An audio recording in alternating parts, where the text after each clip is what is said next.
Sentencia C-164 de 2022. Asunto. Demanda de inconstitucionalidad contra el inciso segundo del artículo 107 de la Ley 599 de 2000, por la cual se expide el Código Penal. Bogotá Distrito Capital, 11 de mayo de 2022. Primero. Texto de la norma demandada. Código Penal. Capítulo segundo. Del homicidio. Artículo 107. Inducción o ayuda al suicidio. El que eficazmente induzca a otro al suicidio, o le preste una ayuda efectiva para su realización, incurrirá en prisión de 32 a 108 meses. El siguiente texto subrayado, cuando la inducción o ayuda esté dirigida a poner fin a intensos sufrimientos provenientes de lesión corporal o enfermedad grave e incurable, se incurrirá en prisión de 16 a 36 meses. Segundo. La demanda. Primero. Los demandantes formularon 9 cargos de los cuales 6 fueron admitidos. El primer cargo consiste en que el legislador desconoció los límites del poder punitivo del Estado al penalizar el suicidio médicamente asistido. De conformidad con los demandantes, la tipificación de esta figura constituye un uso inconstitucional, innecesario, excesivo, irracional y desproporcionado del poder punitivo del Estado. Agregaron que el suicidio médicamente asistido es un mecanismo constitucionalmente protegido cuando a. La persona ha manifestado su consentimiento libre, inequívoco e informado. B. La persona ha sido debidamente diagnosticada con una lesión corporal o una enfermedad grave e incurable. C. La persona experimenta intensos dolores físicos o psíquicos que resultan incompatibles con su idea de vida digna. Y D. Cuando la ayuda o asistencia ha sido prestada por un profesional de la medicina. Primero.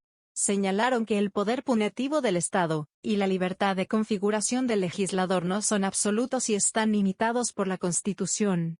Citaron como fundamento la sentencia C-070 de 1996 en virtud de la cual la Corte estableció que tanto la calidad como la cantidad de la sanción no son asuntos librados exclusivamente a la voluntad democrática. Resaltaron que la jurisprudencia constitucional ha detallado principalmente 5 principios constitucionales que limitan el poder punitivo del Estado, a saber, a. Principio de necesidad y mínima intervención penal, principio también denominado como última ratio. B. Principio de exclusiva protección de bienes jurídicos. C. Principio de legalidad estricta, del que se derivan a su vez los principios de taxatividad, tipicidad, prohibición de analogía, prohibición de aplicación retroactiva de normas penales salvo el principio de favorabilidad, y principio de lesividad. D. Principio de culpabilidad. E. Por último, el principio de racionalidad y proporcionalidad, el cual presupone tanto la ponderación de bienes jurídicos constitucionales, como los medios empleados. Resaltan que entre mayor sea la intensidad de la restricción a la libertad, mayor será la urgencia y la necesidad exigidas como condición para el ejercicio legítimo de la facultad legal. Primero. Igualmente, argumentaron que al impedir que las personas puedan acceder al suicidio médicamente asistido, el legislador termina por imponer una idea inconstitucional de vida por medio de la cual busca proteger solamente la existencia biológica e imponer inconstitucionalmente la obligación de vivir. Agregan que en este caso, es la despenalización la que protege el bien jurídico de la vida digna. A su vez, agregaron que resulta desproporcionada la relación entre el medio elegido y el resultado obtenido. Los demandantes consideraron que, al estar despenalizado el homicidio por piedad, cuando se cumplen los requisitos establecidos por el precedente constitucional y la reglamentación vigente, resulta desproporcionado que, a la par, se impida que la persona que desea llame suicidio médicamente asistido poner fin a su vida no pueda recibir la asistencia por parte de un profesional de la medicina para llevar a cabo un suicidio médicamente asistido seguro y protegido. Primero. Según el segundo cargo formulado, los demandantes alegaron que el legislador desconoció y vulneró el derecho fundamental a morir dignamente al penalizar el suicidio médicamente asistido. En este sentido, argumentaron que el derecho a morir dignamente es un derecho fundamental que permite a las personas tomar decisiones sobre las condiciones del fin de su vida y su muerte, lo cual incluye la opción de solicitar y acceder a una muerte médicamente asistida. Para desarrollar este argumento, los demandantes señalaron que morir dignamente es un derecho fundamental, complejo y autónomo, y puede ser exigible y justiciable con independencia de otros derechos, y es un derecho que puede ser garantizado a través de la tutela. Primero, indicaron igualmente que el derecho a morir dignamente es un derecho multidimensional que otorga un conjunto de facultades que permiten a una persona tener control sobre el proceso de su muerte, e imponer a terceros límites respecto a las decisiones tomadas en el marco del cuidado de la salud. Dentro de estas opciones están: a. El derecho a acceder a cuidados paliativos. B. La adecuación del esfuerzo terapéutico. Y c. La muerte médicamente asistida a través de la eutanasia. Primero, para acceder a esta última opción, deben cumplirse 3 requisitos de conformidad con el desarrollo normativo que son: a. Manifestación del consentimiento libre, informado e inequívoco, otorgado inequívocamente por una persona con capacidad de comprender la situación en que se encuentra. Este consentimiento puede ser otorgado de manera anticipada, o darse por un sustituto cuando la persona se encuentre en imposibilidad fáctica de manifestar su consentimiento. B. Que la persona haya sido debidamente diagnosticada con una lesión corporal o una enfermedad grave e incurable. Y c. Que dicho diagnóstico genere en el paciente intensos sufrimientos físicos o psíquicos incompatibles con su idea de vida digna. Resaltaron que este es un elemento puramente subjetivo toda vez que, aun cuando existan herramientas para determinar o calificar el dolor, es la persona mi suicidio médicamente asistido quien mejor puede juzgar su propio sufrimiento, y decidir las condiciones para dar por terminada su vida. Segundo, de conformidad con el tercer cargo formulado, consideraron que el legislador vulneró la dignidad humana al tipificar el suicidio médicamente asistido. Esto, toda vez que la dignidad humana incluye la posibilidad de que una persona solicite y acceda a una muerte asistida.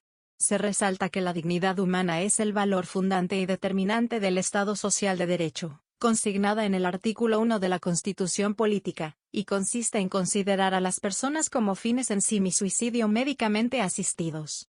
Lo anterior implica que la dignidad humana no es una facultad de las personas que puedan adquirir o que el Estado pueda conceder, sino que es un principio fundante del Estado con valor absoluto. Los demandantes recordaron que la jurisprudencia constitucional ha reconocido 2 formas de entender la dignidad humana. 1. A partir de su funcionalidad normativa, la dignidad humana constituye, de un lado, un valor fundante del ordenamiento jurídico, esto es, la base axiológica y el principio básico del Estado constitucional colombiano, del que se desprenden los demás derechos fundamentales. De otro lado, la dignidad humana implica un mandato positivo para que el Estado garantice el desarrollo efectivo de este derecho fundamental. 2. Como objeto de protección, la dignidad humana ha implicado: a. Que haya una estrecha relación entre la autonomía y la dignidad humana, entendida esta última como la elección libre de un proyecto de vida basado en las preferencias de cada persona, siempre que no afecten de manera directa los derechos de los demás. B. Que existan ciertas condiciones materiales para vivir bien, de tal manera que la vida no es un hecho meramente biológico. C. Que haya una relación directa entre la dignidad y la integridad física y moral, que requiere que todas las personas deben vivir libres de tratos crueles, inhumanos y degradantes y tener una vida libre de humillaciones. El cuarto cargo formulado consiste en que el legislador vulneró la vida digna al tipificar el suicidio médicamente asistido. Reiteraron los demandantes que el derecho a la vida no se limita a la protección de la existencia biológica, sino a la posibilidad de que cada persona viva en unas condiciones de dignidad que juzgue adecuadas para sí mi suicidio médicamente asistido. Señalaron que la Constitución de 1991 está a favor de la protección de la vida desde el plano axiológico y por tanto, como obligación jurídica y positiva para el Estado, este derecho fundamental implica la titularidad para su ejercicio, y de esta titularidad se desprende la autonomía de cada persona para decidir hasta cuándo su vida es compatible con su concepto de dignidad humana. Reconocen, sin embargo, que este derecho no es absoluto, y encuentra límites en la ponderación con otros valores constitucionales. La posibilidad de tomar decisiones sobre el fin de la vida, incluyendo la posibilidad de acudir a una muerte médicamente asistida, hace parte del ejercicio del derecho a una vida digna. Lo anterior exige entender el derecho a la vida y a la muerte digna desde una perspectiva constitucional secular, y a la luz de la Constitución pluralista de 1991. Se debe entender la vida como valiosa en tanto permite el goce de otros derechos, sin que exista un deber absoluto de vivir. Reiteraron que el derecho a la vida no puede reducirse a una mera subsistencia, sino que implica el vivir adecuadamente en las condiciones de dignidad establecidas por su titular, como un ser moralmente autónomo. Consideraron los demandantes que el uso del poder punitivo al tipificar el delito de inducción o ayuda al suicidio es un mecanismo que a través del castigo y persecución penal, parece proteger la vida, como valor constitucional y derecho fundamental, pero en realidad no lo hace, sino que lo vulnera. Asimismo, señalaron que el derecho a la vida no es absoluto, y que su inviolabilidad no implica la obligación constitucional de vivir. Esta situación resulta aún más significativa cuando el titular del derecho ha sido diagnosticado con una lesión corporal o una enfermedad grave e incurable que genera sufrimientos incompatibles con su dignidad. Según el quinto cargo formulado, el legislador vulneró el derecho fundamental al libre desarrollo de la personalidad al penalizar el suicidio médicamente asistido. Este derecho implica la posibilidad de tomar decisiones sobre el fin de la vida sin interferencia del Estado.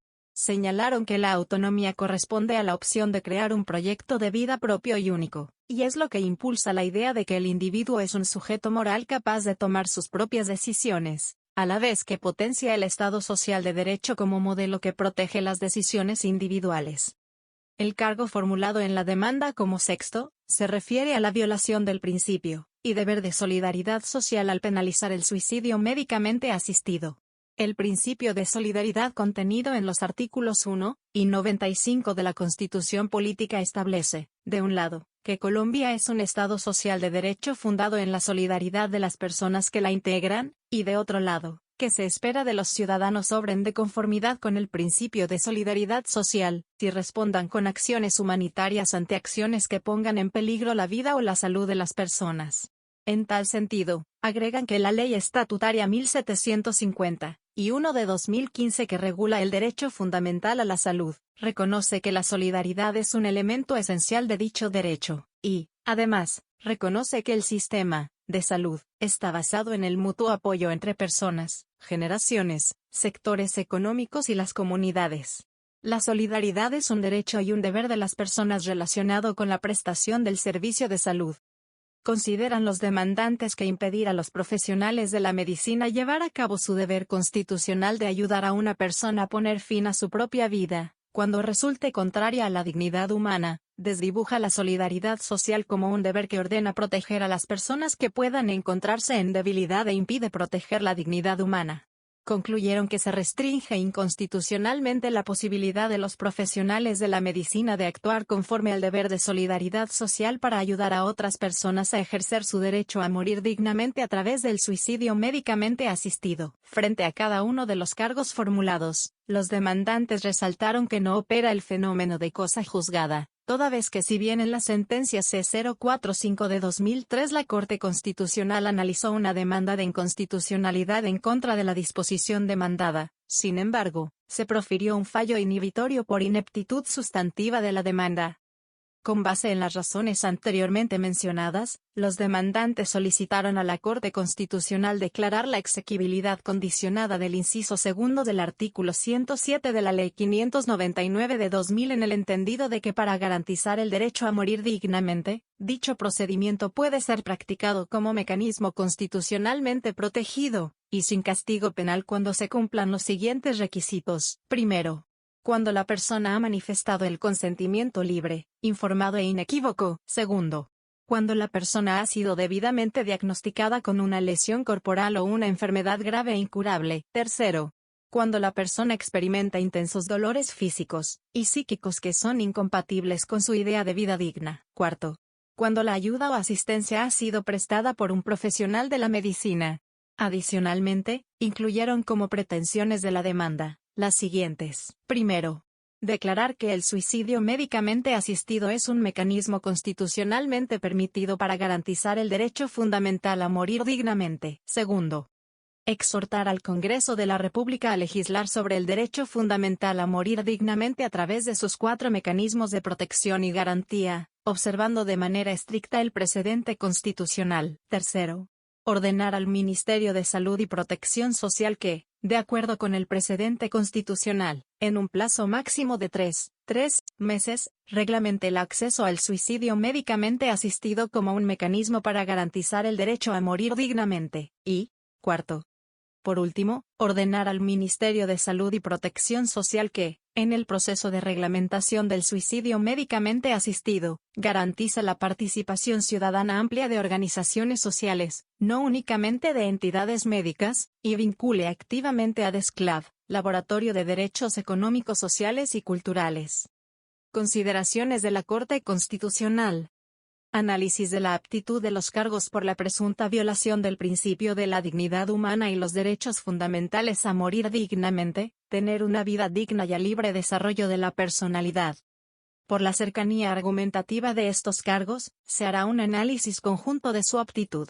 Los demandantes alegan que morir dignamente es un derecho fundamental, multidimensional, complejo y autónomo, el cual protege la posibilidad de decidir sobre el fin de la vida y la muerte, y puede ser exigible y justiciable con independencia de otros derechos. Resaltan que el derecho fundamental a vivir en forma digna implica entonces el derecho a morir dignamente, derecho que puede ser garantizado a través de la tutela, y que ha tenido un extenso desarrollo jurisprudencial. El derecho a morir dignamente es un derecho multidimensional que otorga un conjunto de facultades que permiten a una persona tener control sobre el proceso de su muerte, e imponer a terceros límites respecto a las decisiones tomadas en el marco del cuidado de la salud. Dentro de estas opciones están: a. El derecho a acceder a cuidados paliativos, considerados como el conjunto de prestaciones médicas y asistenciales, orientadas a tratar de manera integral el dolor, el alivio del sufrimiento y otros síntomas, de una persona enferma y su familia, teniendo además en cuenta aspectos psicopatológicos, físicos, emocionales, sociales y espirituales, de conformidad con la Ley 1733 de 2014. En consecuencia, las personas pueden rechazarlos, y no son excluyentes con otros mecanismos para garantizar el derecho a morir dignamente. B. En segundo lugar, existe la opción de adecuación del esfuerzo terapéutico, según el cual las personas pueden por sí mismo suicidio médicamente asistidos o por medio de terceros negarse, interrumpir, desistir o modificar los tratamientos o procedimientos médicos que les ofrecen o que reciben. Mencionan que esta opción fue abordada desde la sentencia T-721 de 2017, donde adicionalmente se ordenó su regulación al Ministerio de Salud y Protección Social. C. En tercer lugar, se encuentra la muerte médicamente asistida a través de la eutanasia, la cual se corresponde al procedimiento despenalizado por la Corte Constitucional a través de la sentencia C-239 de 1997, reiterado por la T-970 de 2014, reglamentado por la Resolución 1216 de 2015 inicialmente, y luego por la Resolución 971 de 2021 del Ministerio de Salud y Protección Social, que refiere la posibilidad que tienen las personas de acceder a una muerte médicamente asistida por un profesional de la medicina quien causa la muerte directamente con la previa autorización del Comité Científico Interdisciplinario para morir dignamente. Agregaron que, corresponde a cada persona, desde el ejercicio de su autonomía, y a partir de su idea de dignidad, juzgar en cada caso concreto cuándo es el momento de ponerle fin a su vida tras haber sido diagnosticada con una lesión corporal o una enfermedad grave e incurable.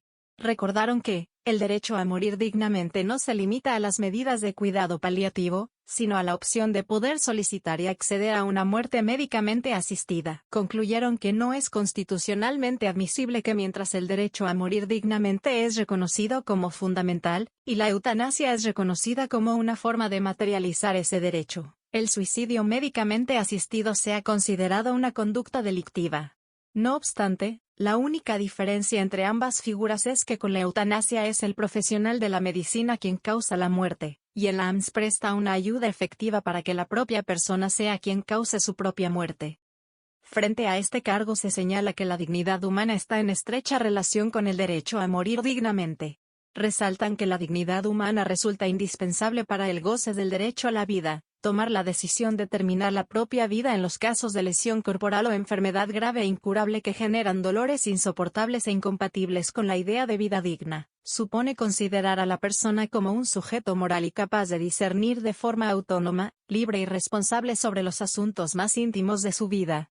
Consideraron que, recibir ayuda y asistencia para causar la propia muerte cuando se vive con una lesión corporal o enfermedad grave e incurable, que genera intensos sufrimientos, hace parte de las decisiones que una persona debe poder tomar en el marco de su proyecto de vida. En consecuencia, consideraron que el legislador desconoció y vulneró la dignidad humana, en la acepción de autodeterminación, y en cuanto a la intangibilidad de los bienes no patrimoniales, al impedir contar con la posibilidad de vivir y morir como se quiere, libre de humillaciones.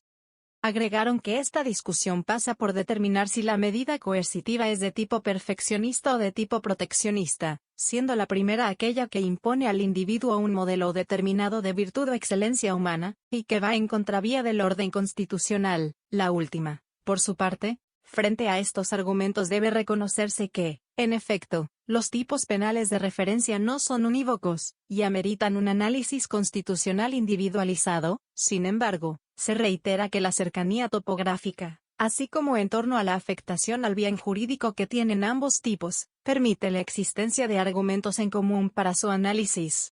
De otro lado, el argumento según el cual no se protege la vida digna con la despenalización de la AMS, en tanto que se afecta el bien jurídico de la vida, no es un argumento frente a la imposibilidad de proferir un pronunciamiento de fondo en la materia. Lo anterior, debido a que, la demanda plantea que esa afectación al bien jurídico no amerita una sanción de índole penal por razones constitucionales, que es justamente el análisis procedente en sede de constitucionalidad. Luego de analizar estos cargos, se encuentra que son claros en cuanto a su exposición y argumentación y tienen un hilo conductor que permite su fácil comprensión. De otro lado, a pesar de la cercanía argumentativa, cada uno de los principios presuntamente vulnerados encuentran sustento independiente y coherente a nivel interno, razones para encontrar satisfecho el requisito de certeza. Este último se corrobora en la medida en que los cargos no infieren consecuencias subjetivas de las disposiciones demandadas, de modo que el enjuiciamiento realizado es de carácter jurídico objetivo. En cuanto a la especificidad, se encuentra que el cargo muestra claramente acusaciones de inconstitucionalidad relacionadas directamente con la norma demandada. Los argumentos esbozados se desprenden lógica y objetivamente del contenido normativo de la disposición que se acusa, los cuales a su vez son de orden constitucional. Los cargos no se sostienen a partir de casos particulares más allá de la jurisprudencia en sede de tutela que sirve de fundamento jurisprudencial, o de ejemplificación, y por tanto resultan pertinentes y suficientes pues despiertan una duda sobre la constitucionalidad de la disposición impugnada. Análisis de aptitud del cargo formulado por el desconocimiento del principio y deber de solidaridad social. Los demandantes señalaron que la Constitución política en los artículos 1 y 95 establece que Colombia es un Estado social de derecho fundado en la solidaridad de las personas que la integran, de quienes se espera un comportamiento conforme a la solidaridad social ante eventos que ponen en peligro la vida o la salud de las personas. Explicaron que el principio de solidaridad no se limita al despliegue de acciones humanitarias en casos de peligro a la vida o a la salud, sino que debe interpretarse en un sentido amplio, entendiendo, de una parte, que la vida no se pone en peligro solamente cuando se atenta directamente contra ella, sino también cuando se priva a las personas de aquello a que se está indisolublemente ligado. Igualmente se espera solidaridad cuando están en riesgo los derechos fundamentales de los demás, o cuando no actuar comporta una violación de algún derecho fundamental. Tampoco este deber se restringe a las personas consideradas como individuos, sino que se extiende a la comunidad que componen. De otro lado, resaltaron que el principio de solidaridad adquiere un sentido de deber cualificado, consistente en la obligación de disponer de todos los medios para garantizar el derecho a la salud, la muerte digna, la vida digna, la autonomía y el libre desarrollo de la personalidad. A juicio de los demandantes, la tipificación del suicidio médicamente asistido hace inoperante el principio de solidaridad, especialmente en el caso de los profesionales de la medicina, quienes no pueden ayudar a otras personas a ejercer su derecho a morir dignamente. El Ministerio de Justicia señaló que frente a este cargo no se expusieron argumentos claros y precisos. Para la sala, los argumentos satisfacen el requisito de claridad toda vez que exponen una argumentación coherente y de fácil comprensión, que sigue un hilo conductor definido. Los cargos recaen sobre proposiciones jurídicas presentes en el ordenamiento jurídico, y definidas en los artículos 1 y 95 que tienen el alcance objetivo que los demandantes atribuyen, satisfaciendo así el requisito de certeza. En tal sentido, los demandantes expusieron que al impedir que los profesionales de la medicina puedan llevar a cabo su deber constitucional de ayudar a una persona a poner fin a su propia vida, el legislador, en lugar de promover las condiciones para materializar la solidaridad social como elemento esencial del Estado social de derecho, la limitó e hizo inoperante. Al tipificar esta ayuda como delito, el legislador además expone a quien realiza el principio y deber constitucional de solidaridad a la persecución y posible investigación y condena en el ámbito de lo penal, desdibujando la solidaridad social como un deber ciudadano, el cual ordena proteger a las personas que se encuentren en una situación de debilidad. Señalaron además que el deber de solidaridad irradia y fundamenta el derecho a morir dignamente, del cual se deriva la obligación de brindar cuidados paliativos, el esfuerzo terapéutico y la posibilidad de solicitar y acceder a una muerte médicamente asistida. Agregan que, frente a los profesionales de la salud, el deber de solidaridad no se restringe a conservar la vida biológica, sino a alcanzar el más alto nivel de bienestar físico y mental. Asimismo, precisan que las decisiones sobre la vida y la muerte requieren también de la acción solidaria de los profesionales de la medicina para ayudar a las personas a que pongan fin a su propia vida de forma segura y protegida. Así, los demandantes cumplen con la carga argumentativa de la claridad, la certeza, la especificidad y la suficiencia para adelantar un análisis de fondo por este cargo. A diferencia de la sentencia C-045 de 2003 que profirió un fallo inhibitorio de una demanda presentada contra la suicidio médicamente asistido disposición, la demanda analizada en este caso sí presenta argumentos concretos y directos que permiten un análisis de fondo frente a los cargos de, primero, desconocimiento de los límites del poder punitivo del Estado al penalizar la asistencia médica asistida. Segundo, vulneración del derecho fundamental a morir dignamente. Tercero, vulneración de la dignidad humana. Cuarto, vulneración de la vida digna. Y, quinto, vulneración al libre desarrollo de la personalidad. Problema jurídico y estructura de la decisión. En consonancia con la aclaración terminológica que acaba de hacerse, suprepar 121 y 122. Cabe precisar que el punto de partida de esta decisión debe ser la objeción formulada contra una norma penal, y no en favor de una modalidad específica de muerte médicamente asistida.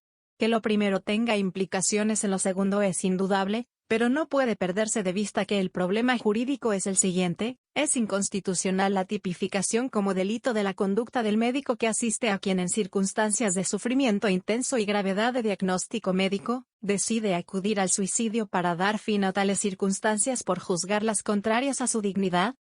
Delimitado el objeto de revisión, y superados los requisitos procedimentales, se procederá al análisis sustancial de los cargos que se agrupan así. En primer lugar, la posible violación por parte del legislador de los límites constitucionales al poder punitivo del Estado. 2.1. En segundo lugar, la posible violación del legislador a la dignidad humana, al derecho fundamental a la vida digna, y al derecho al libre desarrollo de la personalidad.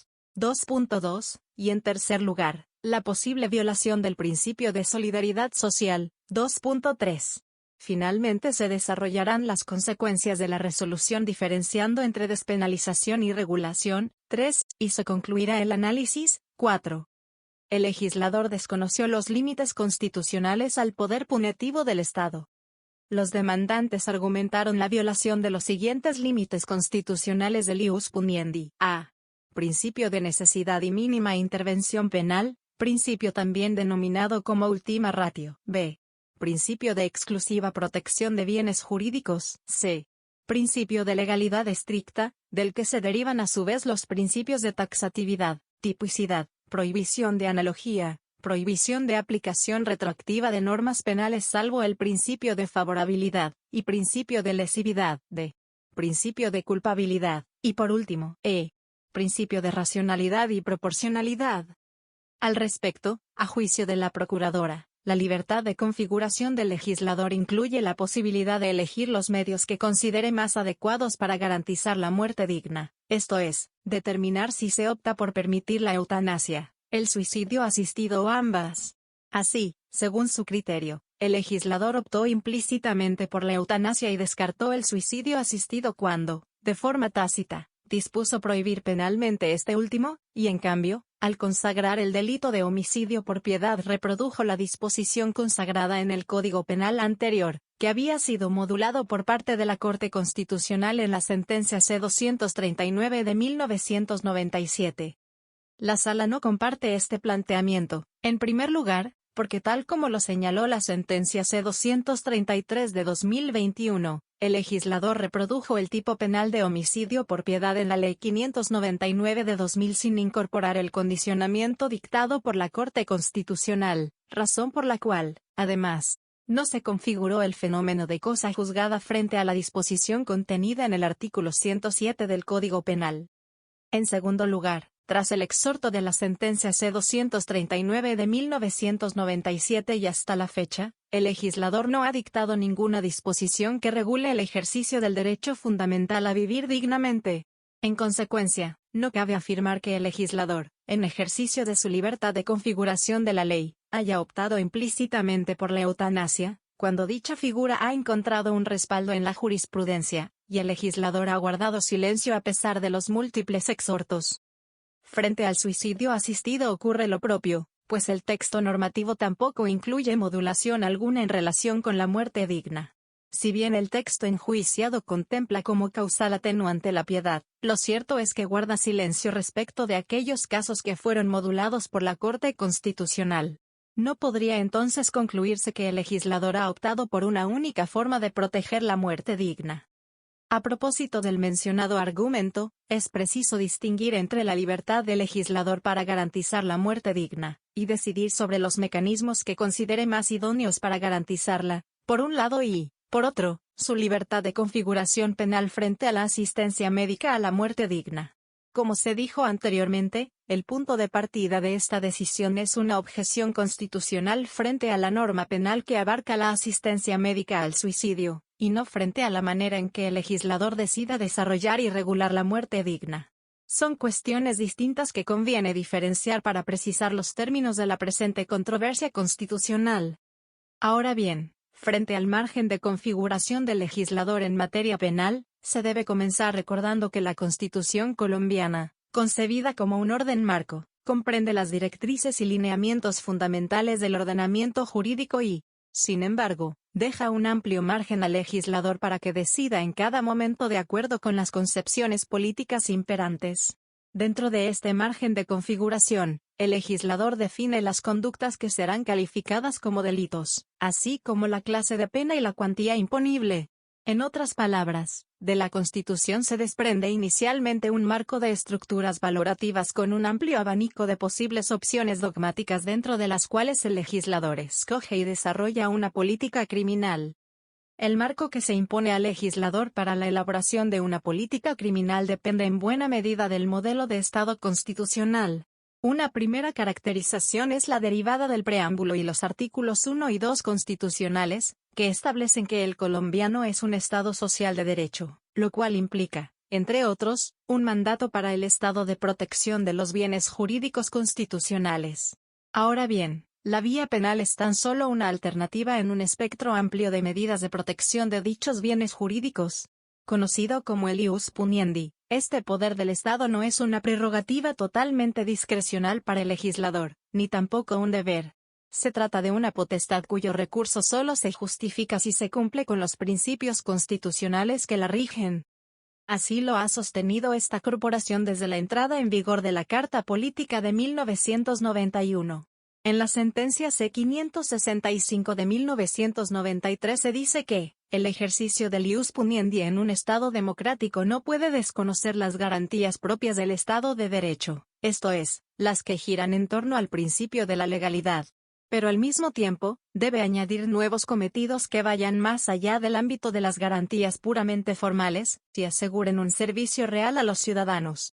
Así, pues, un adecuado sistema de política criminal debe orientar la función preventiva de la pena con arreglo a los principios de protección de bienes jurídicos, de proporcionalidad y de culpabilidad. En este marco, la Constitución asigna a esta corporación la función de garantizar que en el ejercicio de tal potestad el legislador no se exceda criminalizando conductas sin que se cumplan los requisitos de necesidad y mínima intervención, exclusiva protección de bienes jurídicos, estricta legalidad y el principio de racionalidad y proporcionalidad.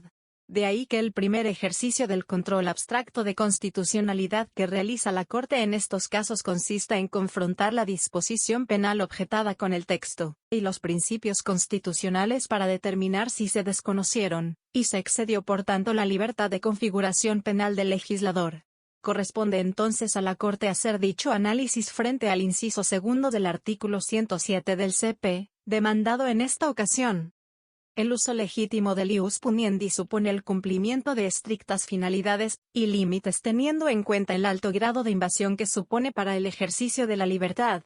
Su legítimo uso exige necesariamente que los tipos penales protejan bienes jurídicos y no se convierta en la primera medida para llevar a cabo una política social.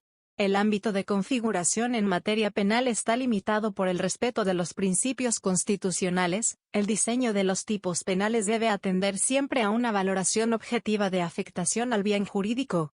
Conviene recordar que los límites que la Constitución Política colombiana establece al legislador tienen un correlato en la parte general del Código Penal que además constituyen la esencia y orientación del sistema penal, artículo 11. Sin embargo, no son los principios rectores del Código Penal, sino las disposiciones constitucionales, las que constituyen el parámetro de control de la norma demandada. Para ello, es necesario precisar el alcance del artículo 107 del Código Penal. El inciso primero contempla un delito autónomo que no requiere para su interpretación la referencia a otro tipo penal. En cuanto a los sujetos, no se requiere de ninguna calidad especial, ni por parte del sujeto activo ni del pasivo. No requiere para su configuración de la concurrencia de varias personas, sino que basta con una que realiza la conducta, a modo de autor, sin que se excluya la concurrencia de autores. El tipo penal es compuesto y alternativo en tanto admite su configuración a partir de dos verbos rectores, inducir o prestar una ayuda. El primero implica hacer nacer en el sujeto pasivo la idea de cometer el suicidio.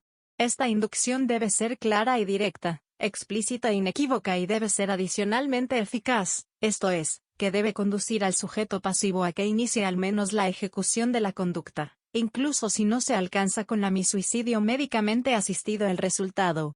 De otro lado, el delito también puede cometerse a través de la prestación de una ayuda efectiva, lo cual quiere decir facilitar las condiciones a quien ya ha decidido suicidarse, para que alcance el resultado. En cuanto al aspecto subjetivo, se trata de un delito doloso por disposición legal, que exige para su configuración el conocimiento, y la voluntad por parte del sujeto activo, de estar realizando los elementos objetivos del tipo. El inciso segundo del artículo 107 contempla un tipo penal privilegiado que suma a los requisitos antes descritos los siguientes. Primero, que el sujeto pasivo debe padecer una lesión corporal o enfermedad grave e incurable. Segundo, que dicha enfermedad cause en el sujeto pasivo intensos sufrimientos, y, tercero, que el sujeto activo actúe con el ánimo de poner fin a dichos sufrimientos. Por la descripción de este inciso, el sujeto activo es indeterminado, incluyendo aquí los casos en los que sea el médico quien provea la ayuda solicitada por su paciente para poner fin a los intensos sufrimientos provenientes de una lesión corporal o enfermedad grave e incurable. En este caso, el sujeto pasivo es cualificado por las extremas condiciones de salud en que se encuentra, y la conducta además de ser dolosa, debe realizarse por motivos pietísticos, esto es, ponerles fin a los intensos sufrimientos. Ahora bien, en relación con el cargo que se estudia, el demandante alega que el legislador desconoció, en primer lugar, el principio de necesidad.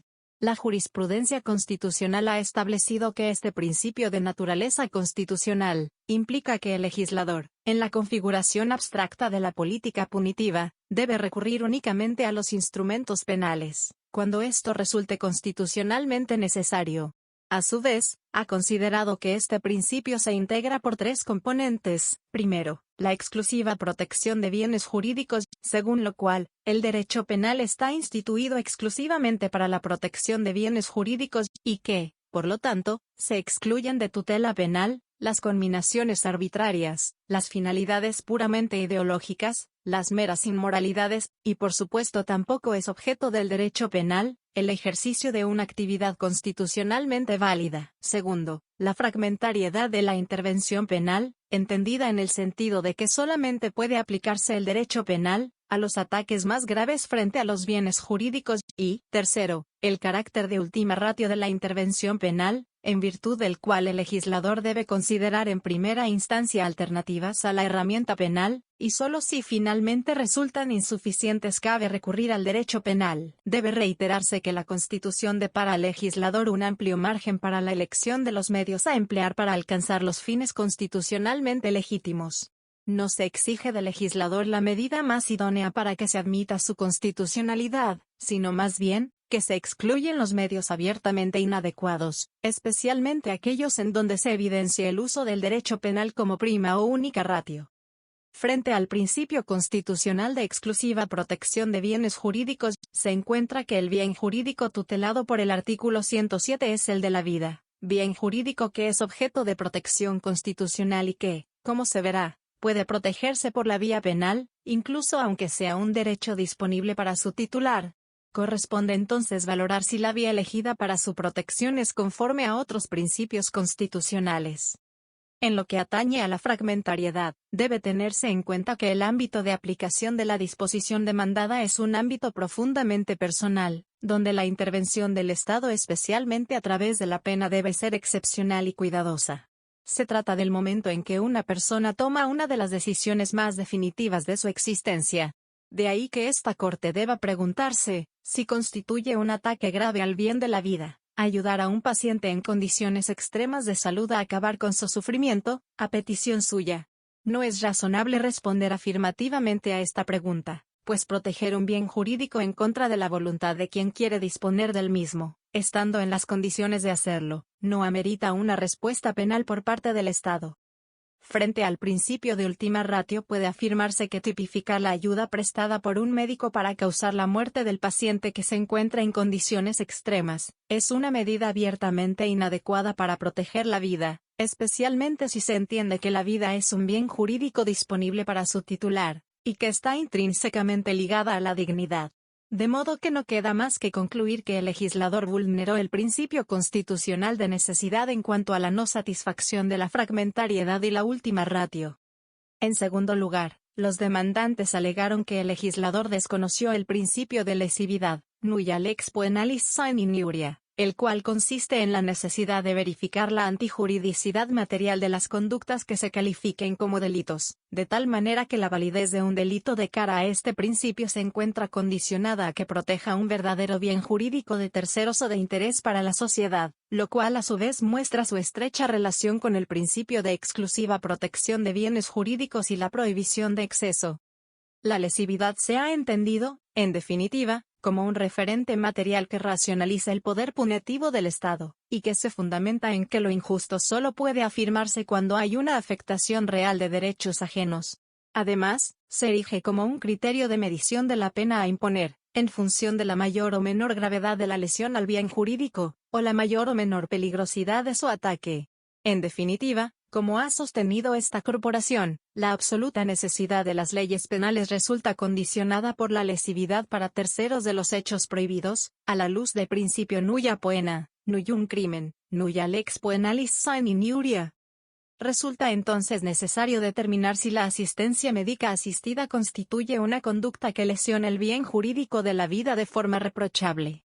Para ello debe tenerse en cuenta el carácter de disponible del bien jurídico de la vida por parte de su titular, el cual se confirma, en el caso bajo estudio, por la ausencia de consecuencias penales para el suicidio en grado de tentativa. Ahora bien, esta disponibilidad no es óbice para que se tipifiquen como delito conductas que el legislador estime que ponen en peligro dicho bien jurídico.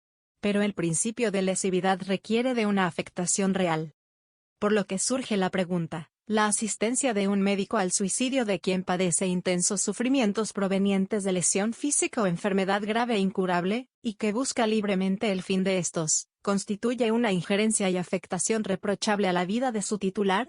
A la luz de nuestro ordenamiento constitucional, la respuesta es negativa, pues un tercero que con criterio y ética médicos facilita la materialización de la voluntad del titular del bien jurídico, quien decide disponer del mismo justificadamente, no está incurriendo en una injerencia lesiva, y por tanto reprochable de un bien jurídico.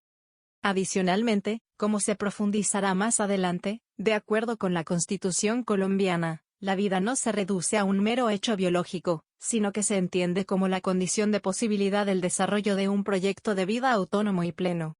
La vida de quien padece intensos sufrimientos provenientes de una enfermedad grave e incurable, y manifiesta de manera libre, voluntaria y consciente su deseo de contar con asistencia médica para el suicidio como la forma de muerte que juzga digna, no se ve lesionada por tal participación del tercero. Por el contrario, en tanto que el titular del bien jurídico concluye que de acuerdo con la condición de salud y el sufrimiento que padece, su vida ha dejado de ser digna, la ayuda del médico garantiza su vida digna, que incluye la muerte digna.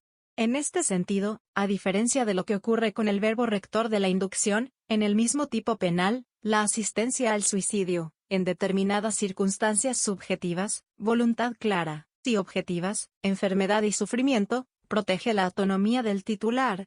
En tercer lugar, el cargo por vulneración de los límites constitucionales al legislador se refiere al principio de racionalidad y proporcionalidad, que en su acepción abstracta requiere del legislador una correspondencia entre la gravedad de la conducta y la pena a imponer. De este modo, entre más preciado sea el bien jurídico, o más gravosa resulte la conducta para lesionarlo o ponerlo en peligro, mayor será su desvalor, y por tanto la pena a imponer.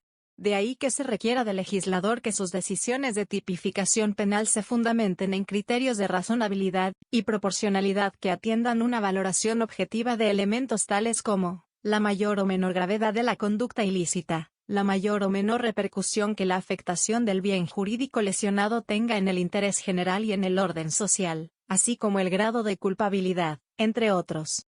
Esta proporcionalidad mantiene al interior del ordenamiento jurídico una coherencia para prevenir con más vehemencia aquellas conductas que resulten más reprochables, y en su expresión en sede judicial, según ha sido positivizada en el artículo 3 del Código Penal, la imposición de la pena o de la medida de seguridad responderá a los principios de necesidad, proporcionalidad y razonabilidad.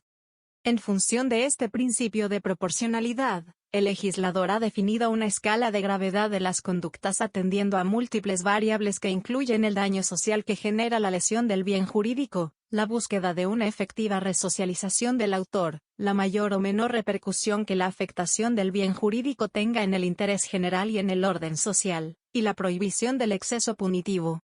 Para el caso de los delitos contra la vida, algunas de estas variables tienen que ver con un mayor desvalor de la acción o con una referencia a la culpabilidad. Así, por ejemplo, la pena para el homicidio doloso es mayor que para el homicidio culposo, a pesar de que el resultado sea el mismo.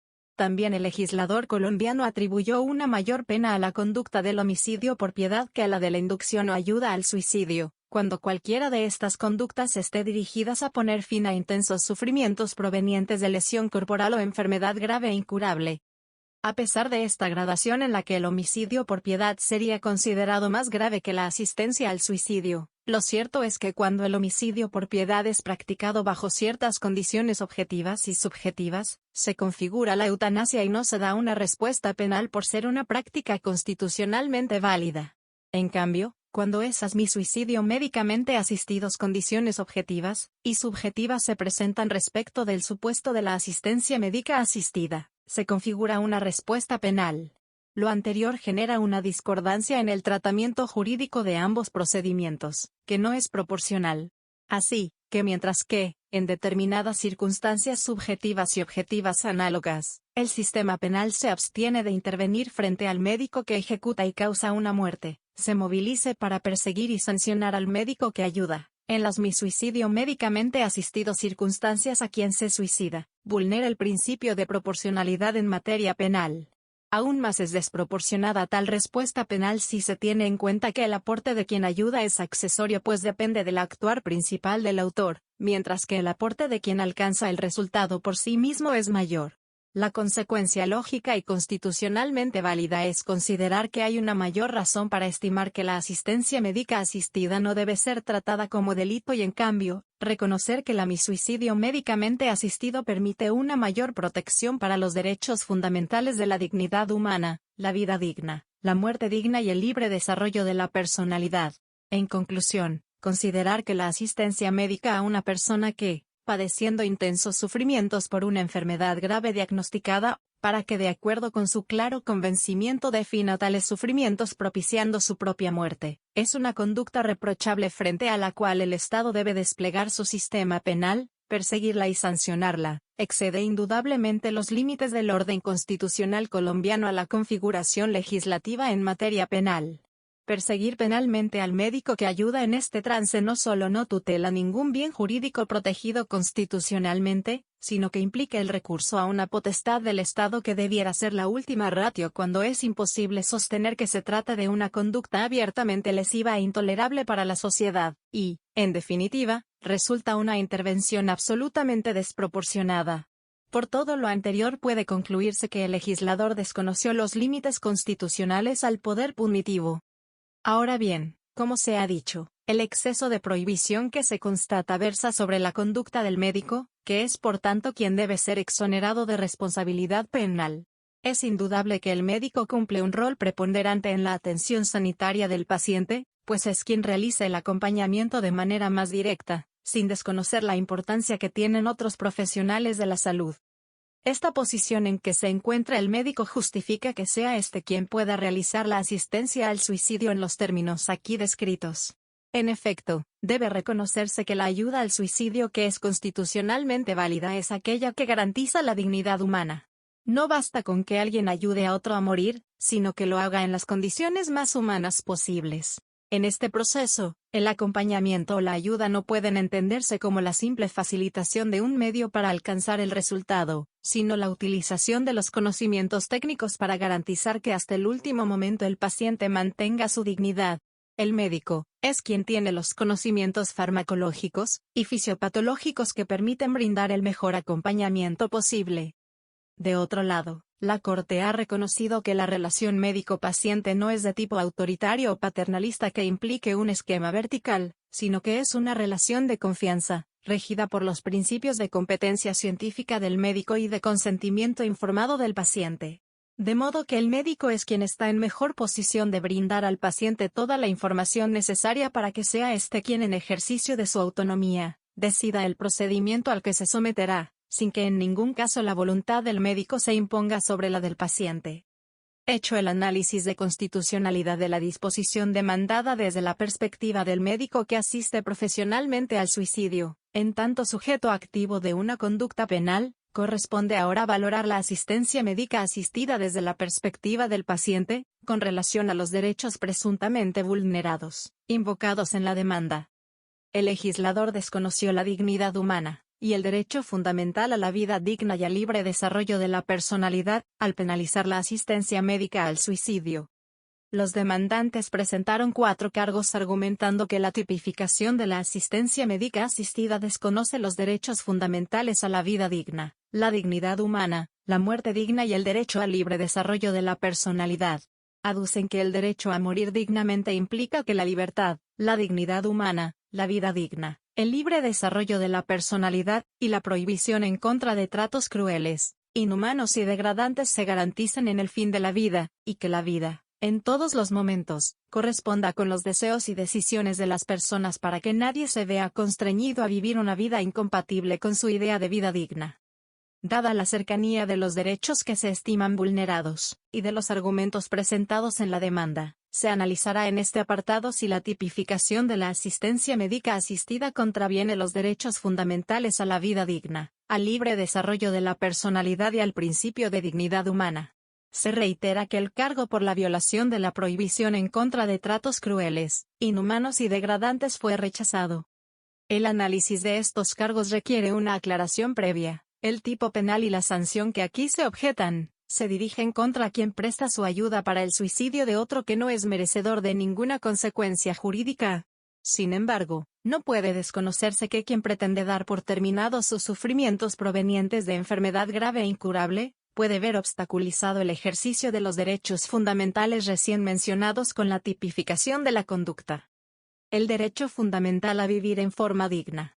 Reiteración jurisprudencial. La Corte Constitucional desde la sentencia C-239 de 1997 ha reconocido que el derecho a vivir en forma digna es de carácter fundamental en los siguientes términos: el derecho fundamental a vivir en forma digna implica entonces el derecho a morir dignamente, pues condenar a una persona a prolongar por un tiempo escaso su existencia, cuando no lo desea y padece profundas aflicciones, equivale no solo a un trato cruel e inhumano, prohibido por la Carta Constitución Política artículo 12, sino a una anulación de su dignidad y de autonomía como sujeto moral. El derecho a vivir dignamente es un derecho de naturaleza fundamental y autónomo, independiente pero estrechamente relacionado con otros derechos, y que se compone de dos dimensiones básicas: de un lado, la dignidad humana como presupuesto esencial del ser humano, que es indispensable para el goce de todos los derechos, comenzando por la propia vida. De otro lado, la garantía de la autonomía personal en tanto principio orientador que permita que una persona tome las decisiones que estime importantes para su proyecto vital, sin intromisiones ni presiones. Este derecho adicionalmente es traducible en un derecho subjetivo, toda vez que es posible identificar al titular del derecho, el destinatario y su contenido. La independencia de la muerte digna deriva de la imposibilidad de subsumir la complejidad de este derecho dentro de otros como la vida, o la autonomía. Por ello, se trata de un derecho fundamental complejo y autónomo que goza de todas las características y atributos de las demás garantías constitucionales de esa categoría. A su vez, se materializa bajo circunstancias muy específicas, y es autónomo en cuanto a su protección y eventual vulneración.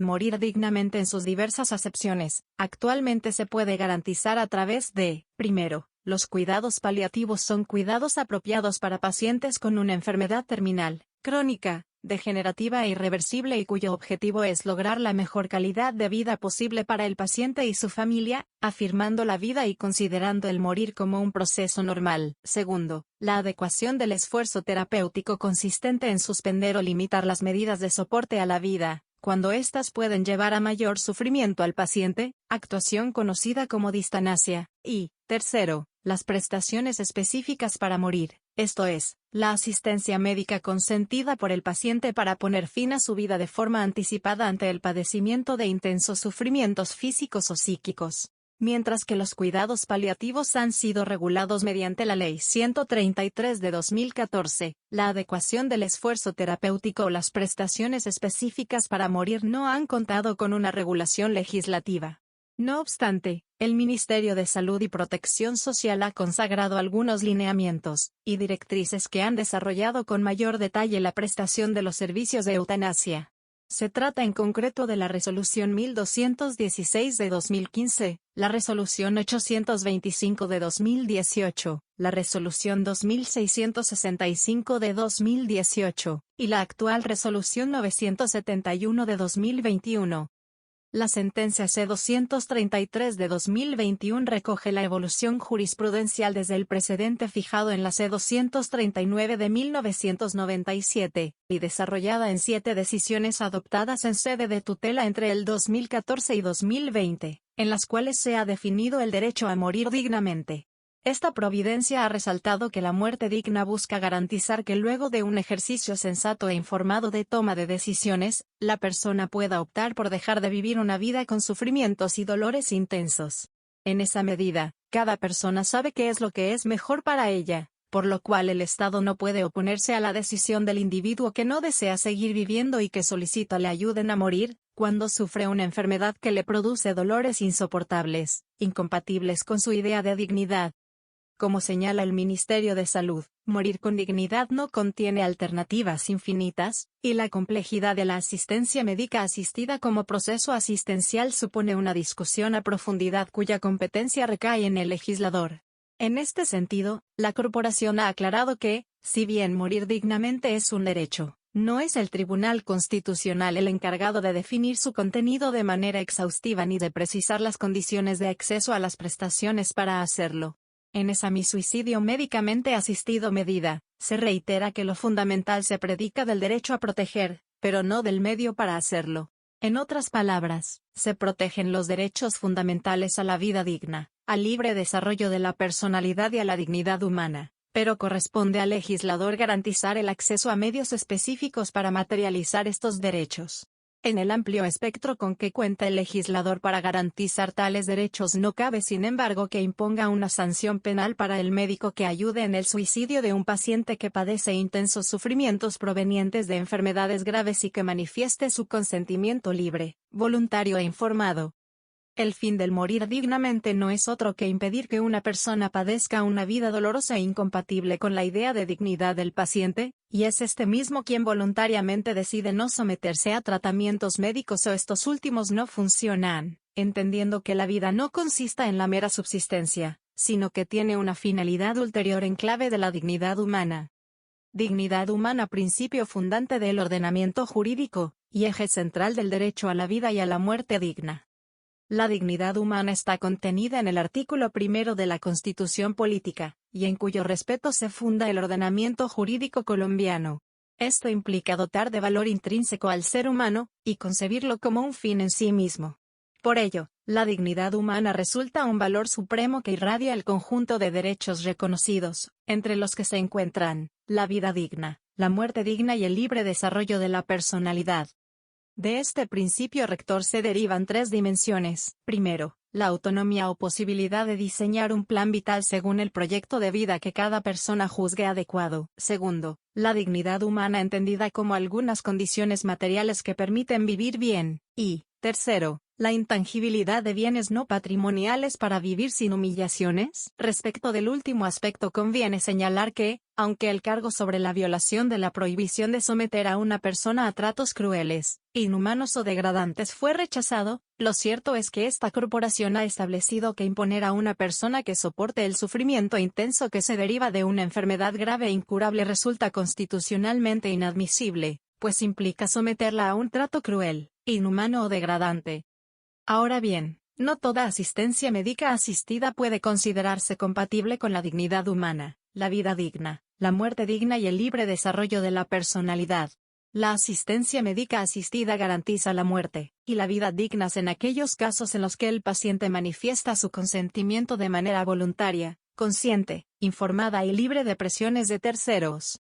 De ahí que sea necesario mitigar en la mayor medida posible los riesgos de una decisión que responda a un momento de flaqueza transitorio, con un resultado irreversible, a través de una regulación adecuada y robusta técnicamente, que permita confirmar que la voluntad del paciente permanece en el tiempo.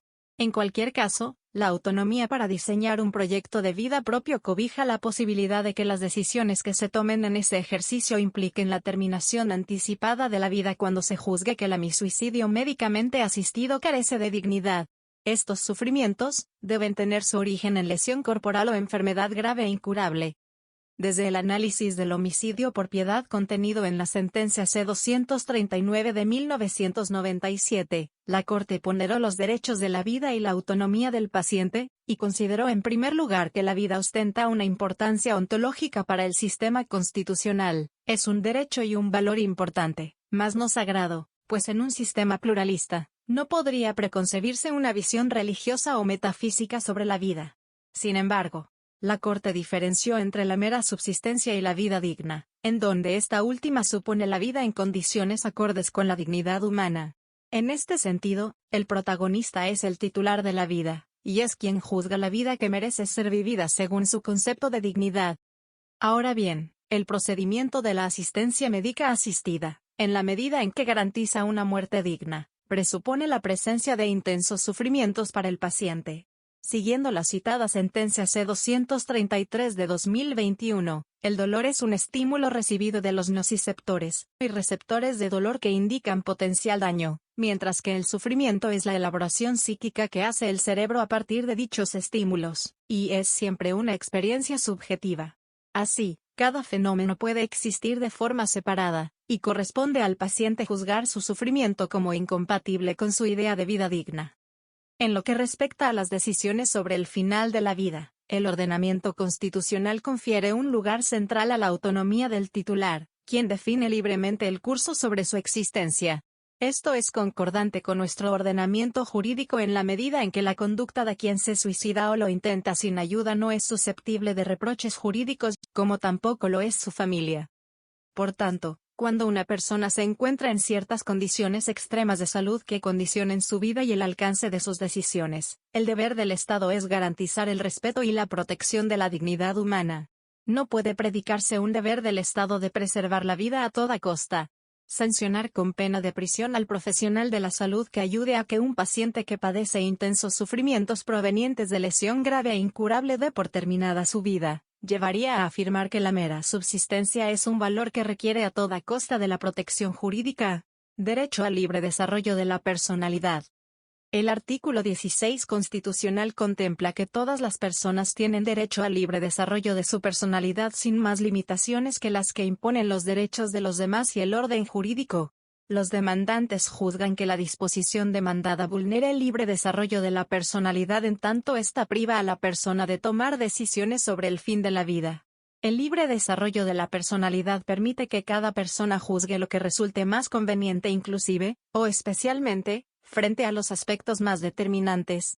Así la Corte ha admitido que la decisión de optar por someterse o no a un tratamiento médico, corresponde al titular de los derechos. Este derecho admite limitaciones derivadas del ordenamiento jurídico que no resulten arbitrarias, ni que estén fundamentadas en modelos éticos perfeccionistas de cómo el Estado pretende que se comporten los ciudadanos. En cambio, permite que la libertad sea una cláusula general de comportamiento, limitada solo cuando resulte necesaria la protección de los derechos de los demás, o, en otras palabras, los derechos de los terceros constituyen verdaderos y legítimos límites. No obstante, el verbo rector de ayudar al paciente que solicita la asistencia médica asistida de manera libre, inequívoca, voluntaria y consciente no interfiere con derechos ajenos de los que quepa predicar una obligación de tutela penal. Como se mencionó anteriormente, la diferencia entre la inducción o la ayuda al suicidio a nivel teleológico, consiste en que, por un lado, la proscripción de la inducción se deriva del interés legítimo del legislador en limitar la indebida injerencia de terceros en la toma de la decisión de dar por terminada la vida, esto es, que está de por medio una autonomía susceptible de amparo. No obstante, en el caso de tipificación de la ayuda al suicidio, se está violentando tal autonomía. Estas complicaciones pueden conjurarse según la disponibilidad de los recursos del sistema de salud, por lo que no corresponde a este tribunal definir el alcance técnico del procedimiento. En todo caso, la existencia de complicaciones de un procedimiento no justifica la sanción penal del mismo.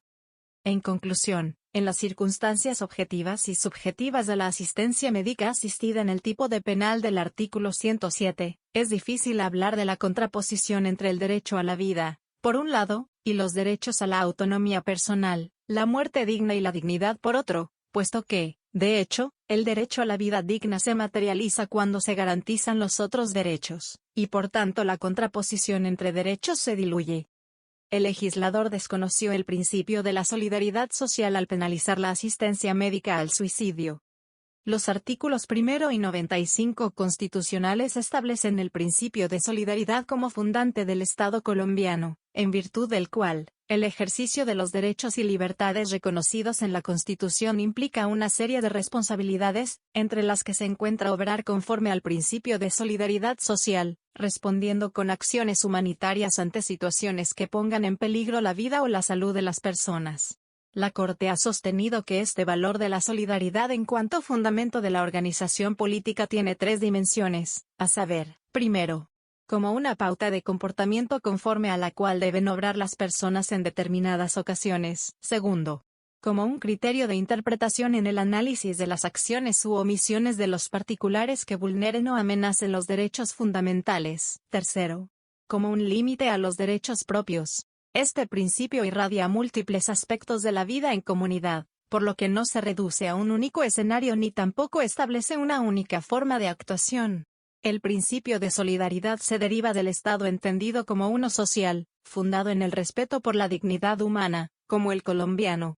Ello no implica que el Estado tiene un carácter de benefactor, sino que tiene la obligación de promover los medios para que sean los propios individuos quienes puedan satisfacer sus necesidades y aspiraciones.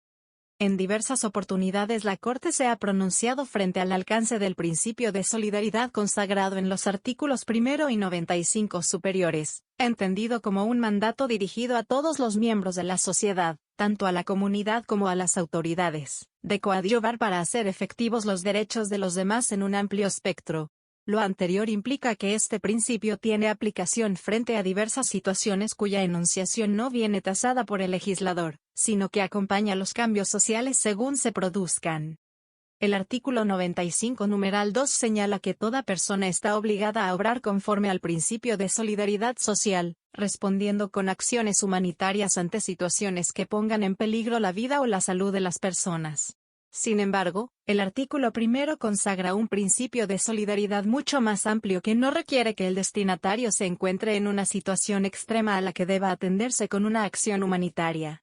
Así, por ejemplo, desde 1997 la Corte se ha referido a la solidaridad en materia tributaria como el deber de contribuir al financiamiento de los gastos e inversiones del Estado dentro de conceptos de justicia y equidad.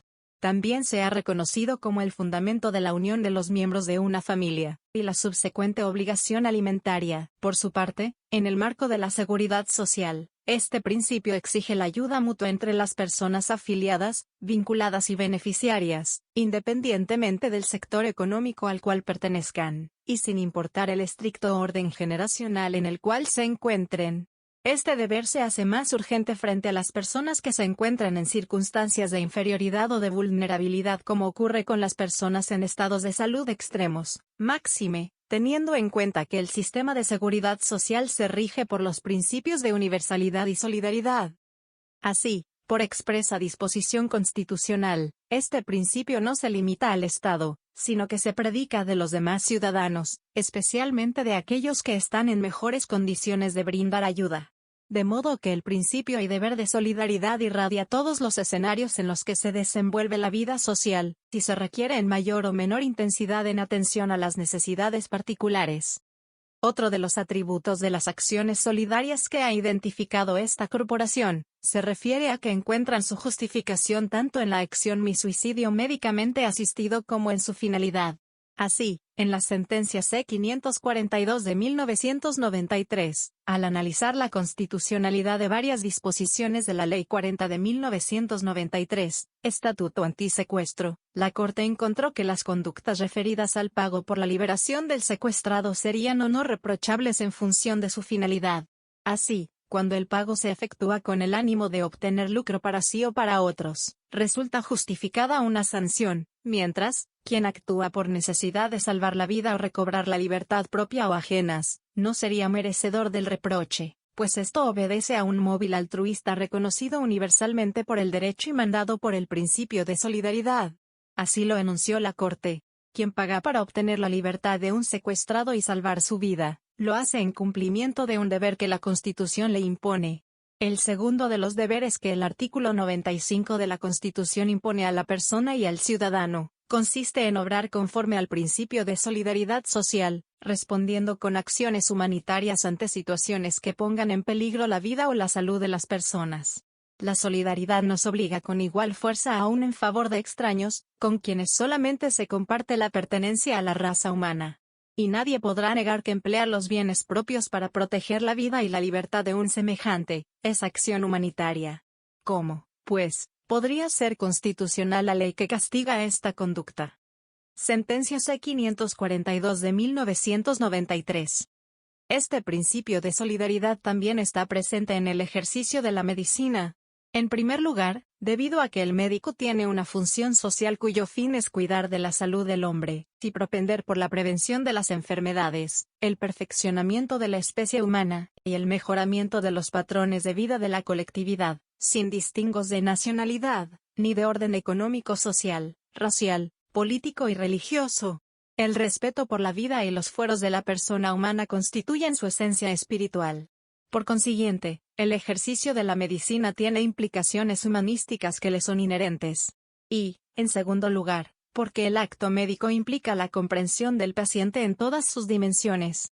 Así pues, el dolor sufrido por un paciente en condiciones extremas compromete directamente al médico, quien es el que tiene la capacidad de disminuir dicho dolor, y ayudar al paciente a materializar su decisión ya tomada, de poner fin al mismo. El médico puede obrar éticamente, y siguiendo los más altos principios de la moral, cuando lo hace motivado por fines altruistas como la solidaridad, y el respeto del paciente que enfrenta un sufrimiento que considera indigno. En el caso de la asistencia médica asistida es claro que el médico actúa en virtud de la solidaridad, pues su actuación tiene por finalidad la terminación del sufrimiento ajeno, y la materialización de la voluntad del paciente. Para ello es clave el papel de la ciencia, cuyos desarrollos y avances permiten un mejor cumplimiento de la labor social, cuando se disminuye el dolor y se brinda alivio con mejores técnicas y mayor atino. Por último, es claro que de este deber de solidaridad no se desprende una obligación para el médico de obrar en contra de su conciencia, pero lo cierto es que impedirle al médico que tiene la disposición altruista de socorrer al paciente que busca su ayuda, resulta contrario al mandato constitucional de solidaridad. Alcance de la providencia. Diferencia entre despenalización, la regulación y la promoción. Función del juez constitucional. Resulta necesario examinar el alcance de la pretensión de la demanda, y para ello, es preciso distinguir entre las figuras de la despenalización, la regulación y la promoción. La despenalización o descriminalización se refiere a la exclusión de una conducta del catálogo de delitos contemplados en el Código Penal, siendo la consecuencia jurídica que el Estado debe abstenerse de perseguir y sancionar penalmente dicha conducta. Como se ha señalado, un delito puede salir del ordenamiento jurídico tanto por la vía legislativa, como por la vía del control constitucional abstracto ejercido por la Corte Constitucional. En ningún caso la despenalización implica que el Estado quede maniatado para emplear el amplio espectro de herramientas con que cuenta para definir una política pública específica. Tampoco puede interpretarse como una fuente de obligación correlativa. De la despenalización no se derivan obligaciones prestacionales, sino obligaciones negativas del Estado frente al empleo del ius puniendi. La Corte ha reiterado que el uso del derecho penal es una potestad del legislador y no un derecho, y en ese orden, impera el mandato de solo restringir las libertades individuales, en cuanto apenas sea necesario para remediar el conflicto social subyacente al delito. Esto es lo que comúnmente se conoce como el principio de la última ratio, tantas veces defendido en su jurisprudencia por esta Corte. La regulación o legalización, en cambio, se refiere al diseño y puesta en marcha de mecanismos y estructuras que permitan ejercer a cabalidad una actividad dentro de los parámetros definidos por las autoridades competentes. A manera de ejemplo, frente a la despenalización del consumo de sustancias psicoactivas, fue muy claro que su despenalización dista del fenómeno de la legalización de la producción y comercialización de dichas sustancias. Por último, la promoción se refiere a la estimulación de ciertas conductas que se consideran deseables y por tanto, el Estado genera incentivos orientados a la profusión de dichas conductas. El papel del juez constitucional en ejercicio del control abstracto de constitucionalidad contenido en el artículo 240 superior consiste en contrastar las normas demandadas con el texto constitucional. El rol de la Corte en estos casos es controlar los excesos que se puedan presentar en la legislación, pero no está llamada a regular un procedimiento de la complejidad que implica la asistencia médica asistida, como lo señala el Ministerio de Salud. Reconocer el derecho a la muerte digna y la autonomía no impide que el legislador adopte medidas para prevenir el suicidio. En ese sentido, el legislador puede, por ejemplo, tomar acciones para expandir y fortalecer los cuidados paliativos y la adecuación del esfuerzo terapéutico. El Estado no cumple con su deber de proteger la autonomía personal al prevenir simplemente las amenazas a la autonomía impuestas por terceros, sino que debe también contrarrestar los riesgos para la autonomía y la vida provenientes de las circunstancias actuales y previsibles que puedan influenciar a un individuo a escoger el suicidio sobre la vida.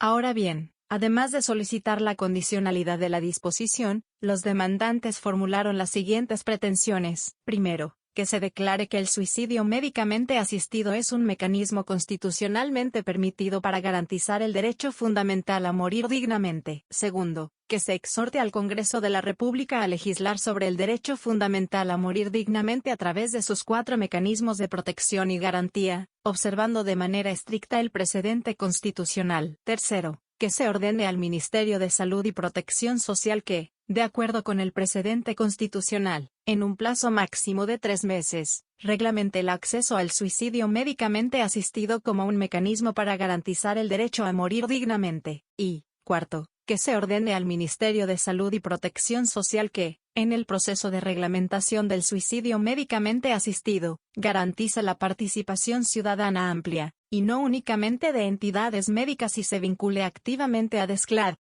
Después del estudio de constitucionalidad efectuado, debe concluirse que la asistencia médica asistida es uno de los mecanismos existentes de las prestaciones específicas para morir, como forma reconocida del derecho a morir dignamente.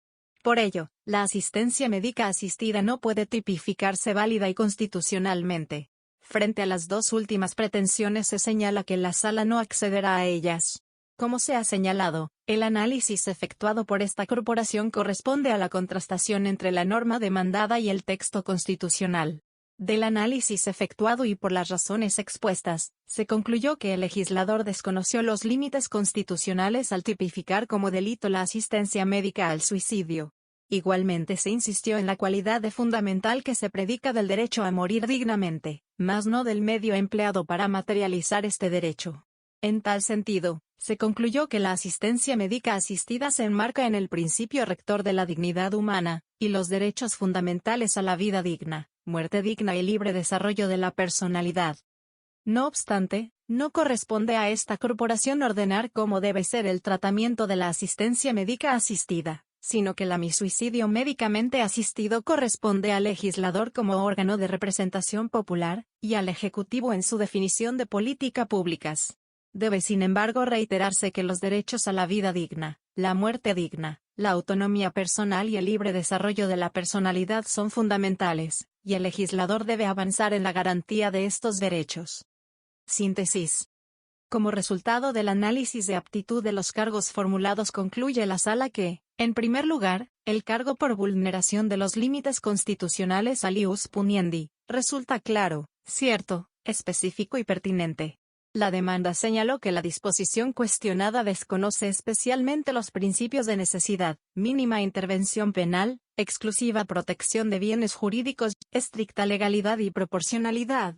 En un segundo momento la Sala estudió de manera conjunta la admisibilidad de los cargos segundo, tercero, cuarto y quinto, referentes a la violación del principio de dignidad humana, derecho a morir dignamente, derecho fundamental a tener una vida digna y a libre desarrollo de la personalidad. Frente a este punto se indicó que los tipos penales de los artículos 106 y 107 no son unívocos y ameritan análisis constitucionales individualizados, y resultaron satisfechas las cargas argumentativas. Por último, se admitió el cargo por el desconocimiento del principio del deber de solidaridad social contenidos en los artículos 1 y 95 constitucionales que protegen las acciones humanitarias. La Sala precisa que en este caso no hay una configuración de la cosa juzgada por dos razones. En primer lugar, la sentencia C-045 de 2003 que admitió una demanda contra la disposición que aquí se enjuicia, concluyó en un fallo inhibitorio por ineptitud sustantiva de la demanda. Como ha precisado la jurisprudencia, las sentencias inhibitorias no hacen tránsito a cosa juzgada. En un segundo lugar, la Universidad de Cartagena manifestó que se configuró la cosa juzgada respecto de la sentencia C-239 de 1997 por la cercanía de los tipos penales contenidos en los artículos 106 y 107 del Código Penal. Esta Sala recordó los cambios legislativos que han tenido estas figuras, y recordó que desde el Decreto 2300 de 1936, el legislador las ha diferenciado como tipos penales autónomos con disposiciones apartadas. Así, por ejemplo, dicho estatuto no contemplaba el verbo rector de prestar ayuda, que solo se incluyó con el Decreto 100 de 1980. A su vez, constató que existe una diferenciación penológica que implica un reproche diferenciado en atención al dominio del hecho. Tal y como fue señalado desde la C-239 de 1997 al no declararse la integración normativa, el tipo penal del artículo 107 es un delito autónomo que no requiere de otro tipo penal para su interpretación o aplicación, y lo propio puede decirse del artículo 106, estando en presencia de dos tipos penales completos y diferenciables. Frente al cargo por violación de los límites constitucionales del poder punitivo del Estado, se indicó que esta corporación ha garantizado el margen de configuración con que cuenta el legislador para determinar tipos penales y atribuir las sanciones que a estos correspondan. No obstante, el legislador cuenta con un margen regido por normas y principios constitucionales, entre los que se encuentran el principio de necesidad, incluyendo el principio de fragmentariedad, y la última ratio. Principios que se encontraron vulnerados en la tipificación de la asistencia médica asistida. Adicionalmente, el legislador debe garantizar que el tipo penal satisfaga el principio de lesividad de la conducta tipificada, para lo cual debe determinarse si la asistencia médica asistida lesiona un bien jurídico que el legislador estime mandatorio proteger.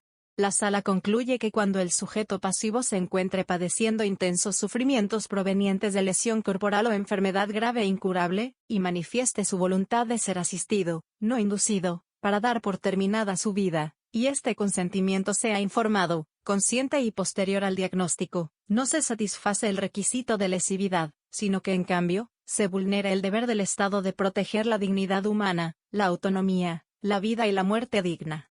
En cuanto al principio de proporcionalidad de la ley penal, observó la Sala que actualmente existe un tratamiento diferenciado para el médico que practica la eutanasia, y el que practica la asistencia médica asistida, pues mientras el primero no amerita sanción penal, el segundo sí, a pesar de que en el segundo caso se garantizan en mayor medida la dignidad humana y los derechos a la vida digna, la autonomía personal y el libre desarrollo de la personalidad. Se concluye que la tipificación de la asistencia médica asistida en las circunstancias específicas en que el paciente decide libremente dar fin a su sufrimiento por enfermedad grave, y la consecuente persecución al médico que asiste el suicidio, es abiertamente desproporcionada. Se reitera la jurisprudencia referente a la muerte digna, entendido como un derecho autónomo, compuesto por dos dimensiones, de un lado, la dignidad humana como presupuesto esencial del ser humano, y por el otro, la autonomía personal. Morir dignamente en sus diversas acepciones puede ser materializado por las siguientes formas: primero, los cuidados paliativos; segundo, la adecuación del esfuerzo terapéutico; y, tercero, las prestaciones específicas para morir. Por tanto, lo fundamental es el derecho a morir dignamente, más que el medio para hacerlo. Quien pretende acudir a la ayuda de un médico para la asistencia médica asistida, lo hace en ejercicio de su autonomía personal. Aún más, la asistencia médica asistida garantiza en mayor medida la dignidad humana, la autonomía y el libre desarrollo de la personalidad, toda vez que es el paciente quien se autoadministra el medicamento prescrito. El control sobre el proceso causal es mayor que el que se predica de la eutanasia. Quien opta por la asistencia médica asistida en lugar de la eutanasia, está ni más ni menos que reclamando agencia para dar fin a su sufrimiento, pues prefiere no delegar tan importante acaecimiento a un tercero. Por ello, reconocer la autonomía del paciente que se somete a la eutanasia, lleva con mayor razón a reconocer la autonomía de quien de forma consciente, voluntaria e informada recibe ayuda para dar fin por sí mismo a los intensos padecimientos. Por último, la Corte estimó que la tipificación del artículo 107 inciso segundo es contraria al principio constitucional de solidaridad que impone, no solo al Estado, sino también a todas las personas, un deber de socorrer a los pacientes que se encuentren en extremas condiciones de salud y soliciten la asistencia médica asistida. En efecto, el desarrollo de la medicina debe siempre tener una función social. Se reitera la jurisprudencia referente a la muerte digna, entendido como un derecho autónomo, compuesto por dos dimensiones: de un lado, la dignidad humana como presupuesto esencial del ser humano, y por el otro, la autonomía personal. Morir dignamente en sus diversas acepciones puede ser materializado por las siguientes formas: primero, los cuidados paliativos; segundo, la adecuación del esfuerzo terapéutico; y, tercero, las prestaciones específicas para morir. Por tanto, lo fundamental es el derecho a morir dignamente, más que el medio para hacerlo. Quien pretende acudir a la ayuda de un médico para la asistencia médica asistida, lo hace en ejercicio de su autonomía personal. Aún más, la asistencia médica asistida garantiza en mayor medida la dignidad humana, la autonomía y el libre desarrollo de la personalidad, toda vez que es el paciente quien se autoadministra el medicamento prescrito. El control sobre el proceso causal es mayor que el que se predica de la eutanasia.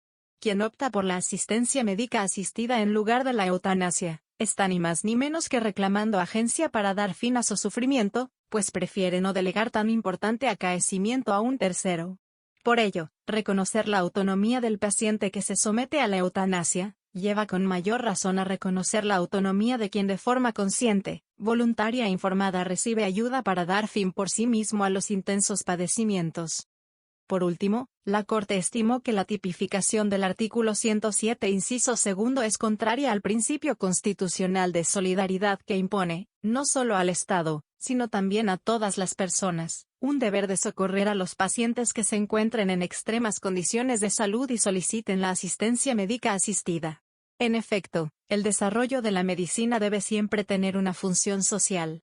Se reitera la jurisprudencia referente a la muerte digna, entendido como un derecho autónomo, compuesto por dos dimensiones, de un lado, la dignidad humana como presupuesto esencial del ser humano, y por el otro, la autonomía personal. Morir dignamente en sus diversas acepciones puede ser materializado por las siguientes formas: primero, los cuidados paliativos; segundo, la adecuación del esfuerzo terapéutico; y, tercero, las prestaciones específicas para morir. Por tanto, lo fundamental es el derecho a morir dignamente, más que el medio para hacerlo. Quien pretende acudir a la ayuda de un médico para la asistencia médica asistida, lo hace en ejercicio de su autonomía personal. Aún más, la asistencia médica asistida garantiza en mayor medida la dignidad humana, la autonomía y el libre desarrollo de la personalidad, toda vez que es el paciente quien se autoadministra el medicamento prescrito. El control sobre el proceso causal es mayor que el que se predica de la eutanasia. Quien opta por la asistencia médica asistida en lugar de la eutanasia, está ni más ni menos que reclamando agencia para dar fin a su sufrimiento, pues prefiere no delegar tan importante acaecimiento a un tercero.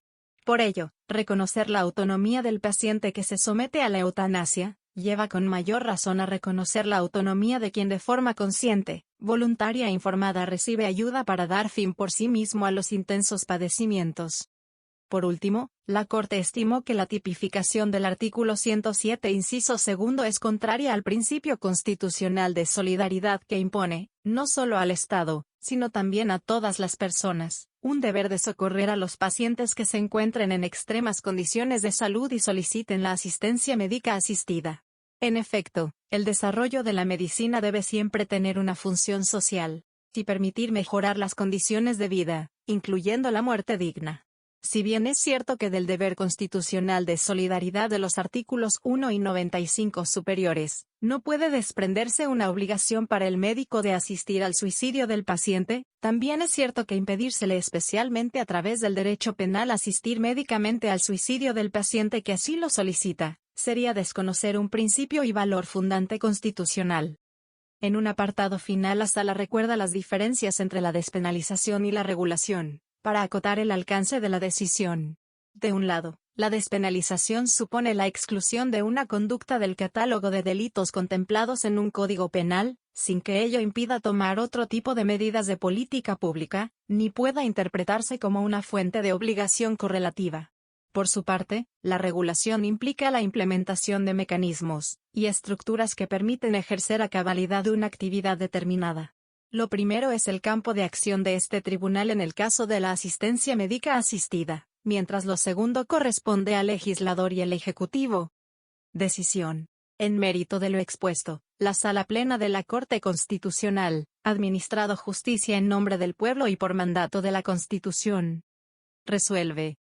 Primero. Declarar exequible el inciso segundo del artículo 107 de la Ley 599 de 2000 por la cual se expide el Código Penal, en cuanto al verbo rector prestar ayuda, por los cargos analizados, bajo el entendido de que no se incurre en el delito de ayuda al suicidio cuando la conducta, primero, se realice por un médico, segundo, con el consentimiento libre, consciente e informado, previo o posterior al diagnóstico, del sujeto pasivo del acto, y siempre que, tercero, el paciente padezca un intenso sufrimiento físico o psíquico, proveniente de lesión corporal o enfermedad grave e incurable,